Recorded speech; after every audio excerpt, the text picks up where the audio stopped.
歡迎再回到環球大亂線節目現場。那這一趴呢，我們要討論的是美國總統川普今年幹了3件大事。第一件事呢，就是活捉馬杜羅，改寫了委內瑞拉的政權。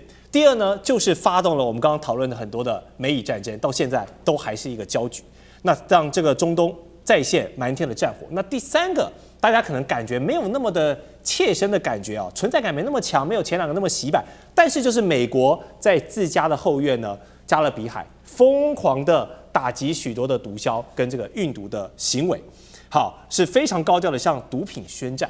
但現在發生一件很糗的事情就是你美國這麼高調的，好像扮演我是一個這個緝毒超人的感覺，美國隊長的感覺，結果沒想到這個敵人就在本能寺自家的航空母艦竟然也染上了毒癮怎麼回事呢？根據美國這個《星條旗報》的報道，雷根號這個頗具盛名的一艘航空母艦，竟然有58名官兵涉毒這件事情是在2023年的3月其實就已經陸續開始傳出來。當然過程中做了很多的調查跟認證，然後最後做出的結果就是58個人裡面有6個人遭受到了這個軍事法庭的移送，另外52人也分別受到了行政的懲處。58個人在密閉的航空母艦上搞這個毒品派對，你可以想象嗎？這已經不是這個1、2個害群之馬說壓力大我要吸毒的一個個案，這已經是整個販毒網絡進入到美軍體系這麼嚴重的一個事情了。這無疑是甩了3軍統帥川普總統一個大巴掌你一個帶頭緝毒的人，結果你自家的官兵在後面這個 party 開心吸毒所以這件事情航母吸毒事件究竟有多精彩，揭開了美軍哪一些不為人知的黑暗面，我們交給調查專業的幹哥帶大家深入。這種事情你看到以後你會非常驚訝，為什麼？因為大家會想說，其實在全球的軍隊裡面，涉毒的事情已經不算是新聞了。我們台灣也很多可是今天我們要特別強調，這是在航空母艦上面，那就完全不一樣了。涉案的這個毒品叫什麼？叫做麥角酸2乙烯麥角酸2乙胺。2乙胺這種東西，坦白講是什麼呢？它就是一種半合成的一種興奮劑也是迷幻藥的一種。那這種東西，老實講一句，怎麼能夠上得了航空母艦？這就是一個很大的問題啦。你會想說，奇怪，我們可能可以寄航空郵包寄來寄去，要寄到航空母艦上面去，那怎麼行呢？在一般的正規的毒品的流向之中，你會曉得有機場安檢，有 X 光機，有儀器，甚至有缉毒犬，這些你都逃不掉。可是上了船，那你就可能逃得掉。你知道為什麼嗎？因為那經過人是最容易突破的。這些郵件，你知道他怎麼寄來的？這個案子發生在2022年到2023年，這個水兵叫做塔克。塔克他每一次進這個就是這個毒品，他是一次250片到1000片。那你就想這麼多？沒有，其實我跟你講，一個拳頭這麼大而已。對，一個拳頭大而已，1000片也就這麼大。那他怎麼樣上的船？那就是因為他是一個老鳥、老兵，經過的安檢人員也是老兵，經過人，所以大家才想到說原來他可以在船上策動了58個人這麼大的規模的一個販毒網絡，所以被破獲的時候很驚人。他被破獲是什麼原因？是因為其中有一名水兵在上岸，因為他們雷根號航空母艦駐紮在日本橫須賀為母港，一個水兵放假上船，結果在路上的這個宿舍裡面墜樓身亡，因為他吸了這個藥片。這個藥片它的綽號叫 LSD， 然後可能很多人對他沒有印象。現在簡介一下，我們台灣的稱呼叫什麼？叫做搖角丸。搖角不是頭是腳不是，就是搖角丸。那他在現在的年輕人的昵稱叫做郵票，因為它就像郵票這麼一點大，或者叫做方糖這樣子。那這個算是在我們的國家算是2級毒品。那問題是這個毒品吸食之後，它呈現的狀態就是第一個就是我會飛，第二個就是你撞不到我。也就跑到馬路上，車子開過來，你撞不到我，那就是一種程度的迷幻藥就對了。那但是呢，它還有另外一種情況，就是說，如果你在心情不好的时候吸食的話，你可能心情會更不好，你就會做出一些奇怪的事情。為什麼？因為我現在接下來我就要講雷根號之外，還有福特號。福特號是不是從去年的9月派到了今年的6月，一直都沒有靠港，對不對？所以它發生了什麼事情？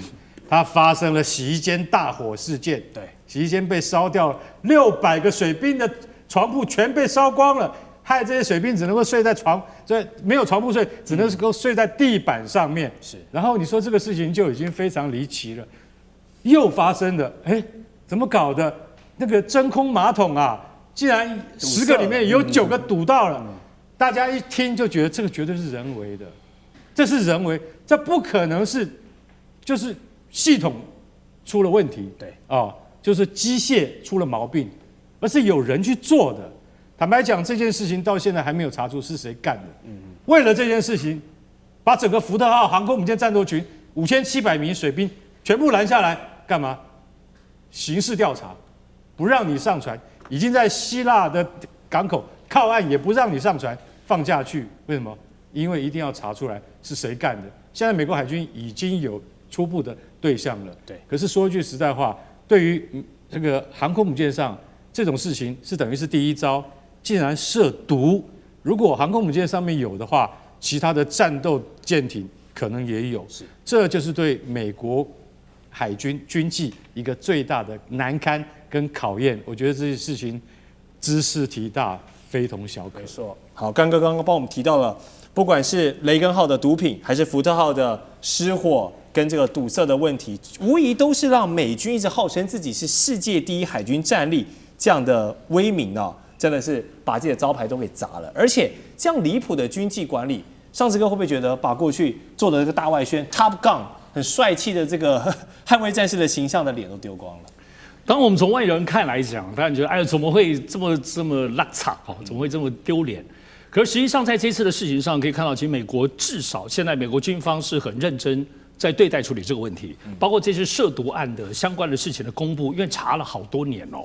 所以到目前為止，於是大家就會主要來思考是，雖然你說這些涉毒也好，情緒不穩，做出一些失序，比如放火這些動作，它其實都會有，只是說這次現在的規模為什麼這麼大？所以以美國方面，叫美國是這樣子，我覺得跟台灣很多不一樣。美國至少在整個他們的這個軍事管理體系裡頭，對於心理問題這件事情的話，包括裡頭的心理醫生是非常非常龐大的系統，而且包括他們的整個學術研究，對於軍事的封閉環境當中，可能心理出現什麼樣的狀況，是到現在都是持續在關注哈，都有很多心理醫生的配置。像我們在台灣都沒有什麼心理醫生的配置，我們在找輔導長，對，我們叫輔導長，當然就我們啊，我們這些以前這個念文科的哈，所以現在在這一次以這些吸毒來說，他們發現其實從3個角度來看，第一個就是其實剛剛幹哥提到的，大家在關注是不是現在派駐的時間太長。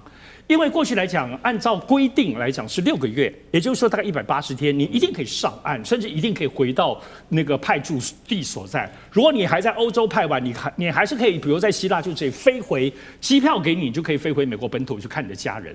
但是現在呢，特別是以中東波灣的部分狀況，包括先前烏克蘭戰爭也是，派駐的時間延伸，甚至長達300多天哈。那這個300多天，大家覺得沒怎麼多少，可是要知道，想象在這個即使是航空母艦，大雖大，可是每個人個別的生活空間，這裡頭的上網各方面，你沒有辦法剝離開，在這麼高壓的這個環境之下，它真的就像關起來一樣，所以心理產生巨大的部分的扭曲。而這個扭曲，尋求毒品，尋求變成失序的動作，破壞馬桶，最後再燒那一些洗衣房的部分。現在其實美國是蠻認真在看待這些事情的嚴重性，不只是在查犯罪在哪裡，主要找出原因啊。你找出那些其破壞者本身，你只是法辦，原因沒有找到，其實美國還是認真找的。所以包括現在包括毒品的原因也是。於是這波毒品的原因，除了剛剛講這種毒品不應該之外，也發現說，在整個美軍體系裡頭，長期以來都有販毒的網絡。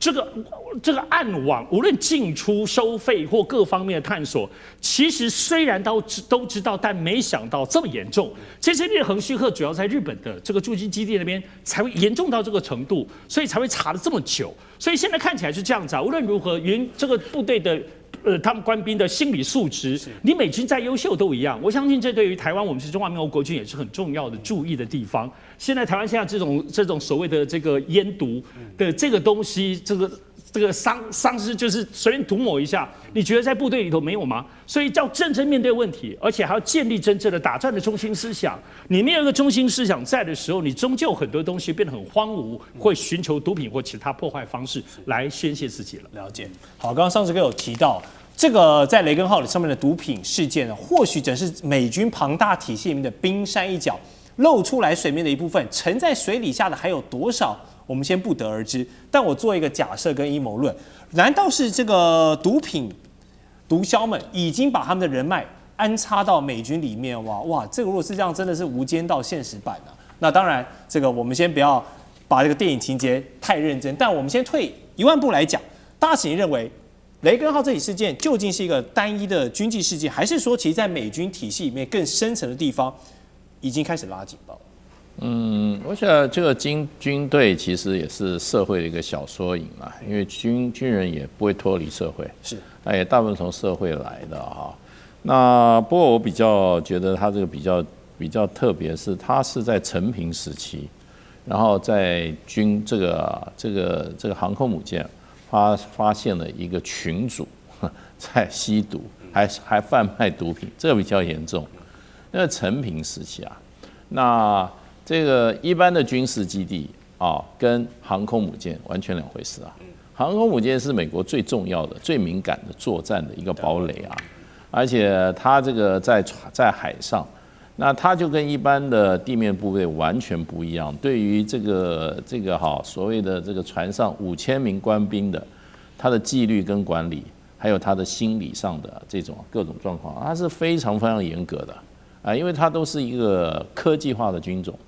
那這裡面每個人都有一個很重要的職位在裡面，發生這樣子的情形是，我覺得美國一定會很重視。其實你如果說軍隊跟毒品啊，那美國的軍隊跟毒品的關係是非常密切的。過往以前的歷史，尤其是越戰時候，越戰時候，事實上的話，那時候有些不同的統計啦，我看了幾個報告。美國軍隊在越南軍隊20%吸食海洛因嘛，美國政府也沒辦法。那美國的特種部隊要派出去前，他背包裡面帶的不是安非他命就是鴉片。他甚至軍隊在上前線的時候，軍方還給他一些興奮劑跟什麼提神劑，因為他要防止打瞌睡，他要防止他精神崩潰，有很多的藥品。安非他命就在那個時候很盛行的啊，所以這個是戰時啊，那時候陸戰的部分嘛，對不對？那時候已經打了那麼久，美軍的傷亡那麼多，幾十萬部隊死了54000人嘛，那個傷亡非常重的，所以他們那些軍隊事實上心理壓力是很重的。有一些那時候當兵的這些越戰士兵講，就是說他們下了任務以後，就是在一群人蹲在樹下在幹嘛？在吸毒，然後呢，這個是他們發覺最好的放鬆方式。可是這個事情發生在雷根號上就有問題啊！你知道雷根號是爽缺，雷根號它是有海外加給，它一直在這個橫須賀啊，在日本。那日本又是聲色犬馬的，它有什麼壓力啊？對不對？我看是過太舒服了。那問題就是說這是一個系統，所以這個問題就很嚴重。是。那這樣的情況都會出事的話，如果在壓力之下，福特號。對不對？就是一個壓力測試，哇，軍官軍又造反了，還不止吸毒了，把你床都給你燒掉。那所以就是說，我覺得現在的戰爭會越來越有很大的心理壓力，越是複雜的武器啊，它很可能一顆這個艦隊艦飛彈，它就全部完蛋了。所以這個壓力，我覺得這個心理的問題哈，我想也不只是美軍會面臨啊，所有各國的軍種大概都會面臨這個問題啊。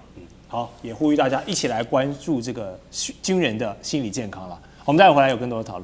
觀眾朋友們，我們要開會員頻道啦！因應呢美中、中東還有印太的亂局，你看到的是新聞，我們看到的是背後誰在操控這個世界。加入會員可以取得獨家視角的通行證，你將優先取得更深的觀點判讀，包括了核心真相分析、歷史脈絡拆解、局勢推演邏輯。